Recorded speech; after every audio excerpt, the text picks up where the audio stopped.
Dragon Ball Z, an anime that has existed since the dawn of man, and has something like 52 video games based on it, so holy sensu bean, it's a pretty popular show. I myself have dabbled in the anime a little bit. I made it all the way through the Cell Saga, and then that's unfortunately where my cousin Lee's VHS collection stopped. Yeah, you heard me right, VHS tape collection. It's been a while, so when I heard that they were making an open world game based on the entire Z series, I was actually pretty excited. So we're going to be checking out Dragon Ball Z Kakarot on the PS4, and hopefully it's not a letdown because what little bit I did see, I remember enjoying it quite a bit.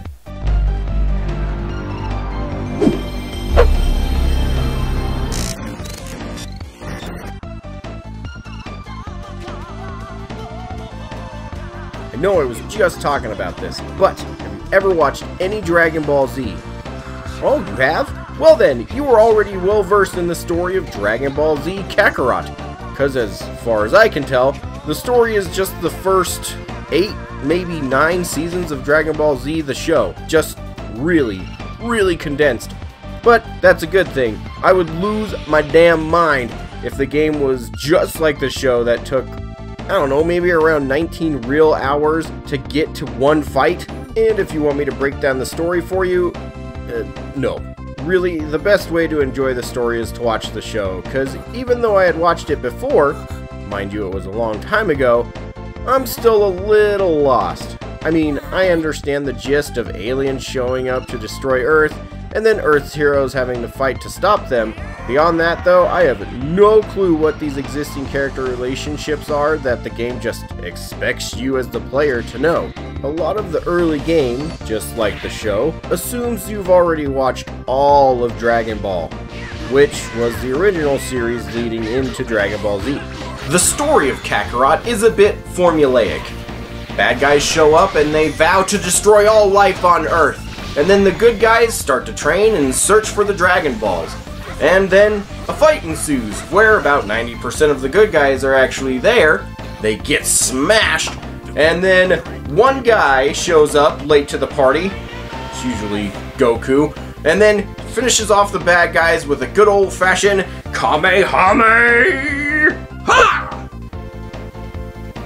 Nothing? Okay. When we were kids, that formula worked totally fine, because between seasons, it could be a year or even more when we were watching the show, but when you condense them all together like this and put it all into one spot, oh, it just starts to feel samey.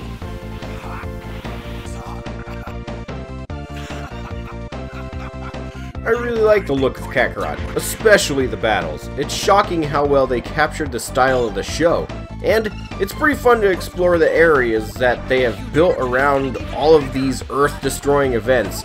Literally everything that is in this game looks like they took it from the long history of Dragon Ball. The characters look great with smooth animations, the creatures are goofy but fun to chase around, and the in-fight cutscenes look amazing. Also, the load times really aren't that bad, but that's unfortunately where most of my praises end, because even though everything looks like it should be here, they need more of it. The open areas of the world are basically void of life, and yeah, you can find animals here and there, but they're always near fruit trees and always in a pack of around 4, and that never changes. And the oceans are like creepy wastelands of nothing. From time to time you can find the tiniest freaking fish swimming in a circle, and that's all.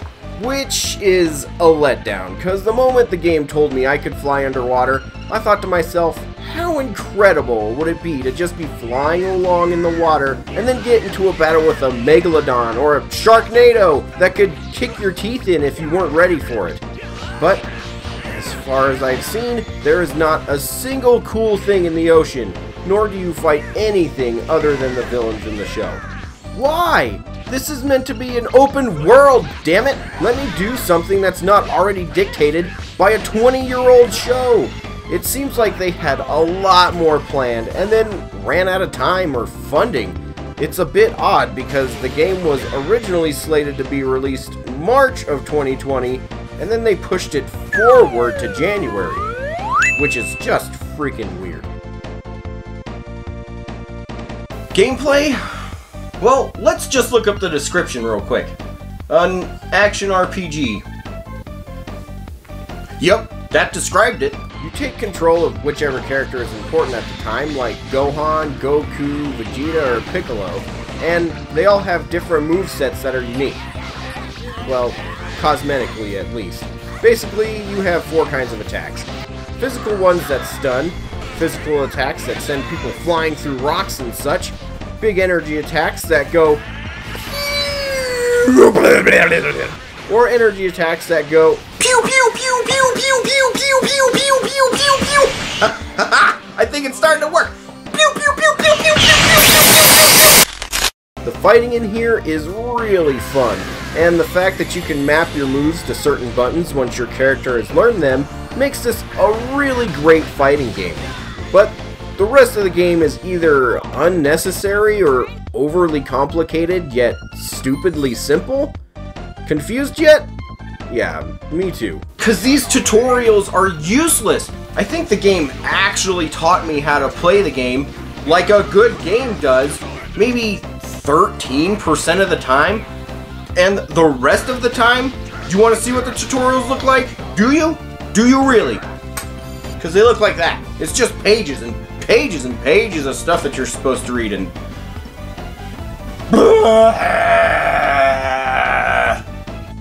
it's not just a page or two. There were a lot of them that would show up and say something like 6 or 8 pages to read. Then just to f with you, the moment you finished those pages, another box would show up with like 4 more pages. I mean, damn, this is a video game last time I checked, but these tutorial pages make it so you can easily miss the tiniest detail because it's hidden behind 13 pages of the most boring crap you've ever read. I know, I'm sorry, but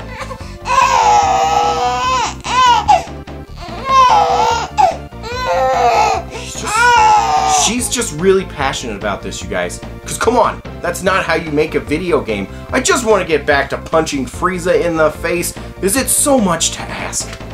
Really? Because I don't think it is.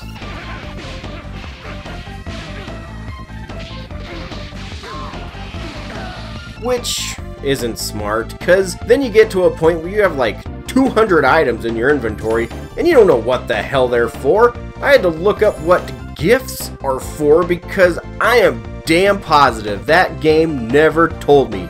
And holy crap, there are too many sub-menus to beef up your characters. First off, there's a skill tree, you collect floating balls, you unlock stuff, simple. But then there are community boards that you get virtual pogs of people that you throw into each subcategory, and they strengthen everyone, who you then give gifts to strengthen each personal pog, strengthening that person, but also everyone at the same time. There's also an eating mechanic that buffs your party, but only for a limited time, or permanently sometimes. Oh my gosh, I don't know. And then just straight up experience points to build your character levels outside of your pog levels, which are different somehow. Oh my gosh, there's just too much. And it's not in a satisfying way either. Bandi Namco simply threw everything at this game that they've ever seen anywhere else, and were like, you figure it out. For real, there's driving, fishing, hunting, baking, making others bake for you, building vehicles, side missions of no importance, training rooms, bean farming, collectathons, collecting the Dragon Balls, and after you get all 7 of them, you get this tiny wish list that says, do you want to fight someone again, or monies? For real!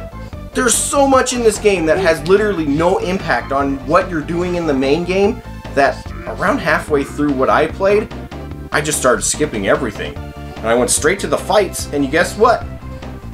I did just fine. Open world games recently have been having a problem with content inclusion, and not in a good way, because I would much rather play in an open world with fleshed out NPCs, actual wildlife in random places, and random events happening that I didn't really see coming.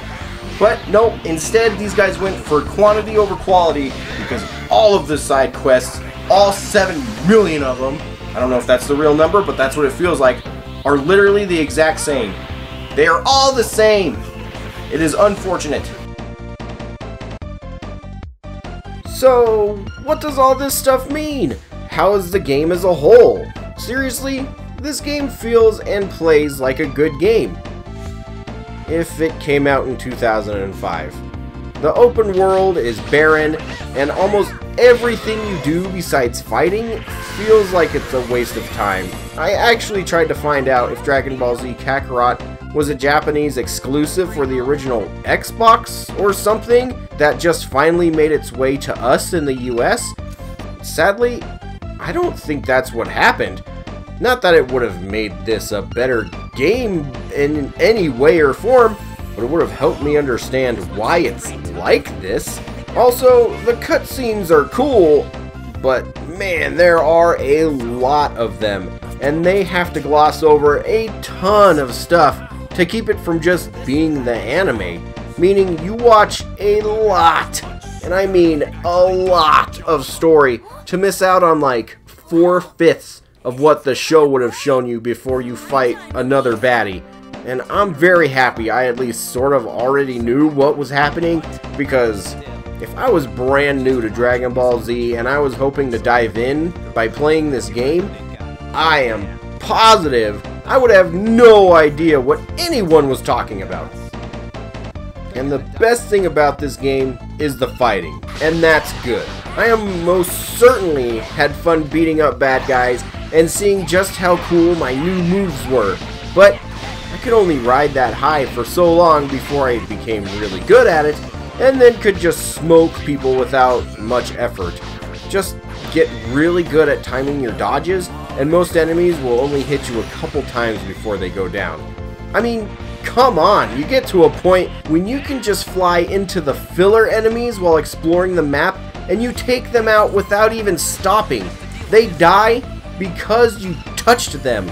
Could you imagine what most games would be like if that's what you had to do? I mean, geez, it just makes it so boring. I'm done. What? I'm done fighting you. I'm bored. You're boring me. Overall, I think if you just love Dragon Ball Z, you know the characters inside and out, you know exactly what's happening to all of these people, you will dig playing through Kakarot. But being a person that needed a reminder as to why I watched like 30 VHS tapes in a row one summer because the story and characters had drawn me in a way that got me excited and left me wanting more, Kakarot doesn't do that. In fact, after the whole Frieza storyline, I just started skipping everything, because it wasn't filling my need for story enough to keep me interested, and it took so long to tell the story that I just wanted to get as far as I could as quickly as I could. It's a fine line between telling a story and making a fun game. The balance in Kakarot, it just wasn't there. I wish they could have found a more interesting way to explore the build-up before a big fight. Maybe throw in, some different types of trainings with quick time events or different kinds of fights where you could only punch or you had to kick so many times. I don't know. But really all this game does is make me want to go back and watch the show. They missed the mark for me. All of the extras thrown in unfortunately took away more than they added to the experience of being Goku. Making my final verdict of Dragon Ball Z Kakarot on the PlayStation 4 a 5 out of 10. Because, like I said, it's not a poorly built game, and the fighting is actually pretty spot on. And if you're already a fan of Dragon Ball Z, I bet that you love this game.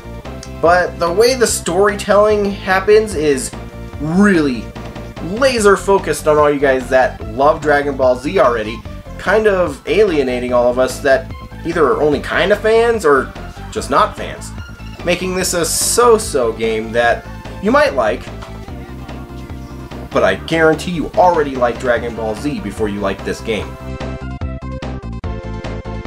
Thank you for coming by and watching another stay-at-home dad game review. Seriously, I appreciate it. If you liked it, go ahead and hit the like button and subscribe if you want to see more of this kind of stuff. And we're also, at Level 7 Games, going to start doing a lot more with trading cards and possibly some other stuff. Let me know if you guys are interested in that. And a special shout out to my patrons, Robert and Tyler. Thank you both so much for the support. I love you guys, and I'll see you guys later.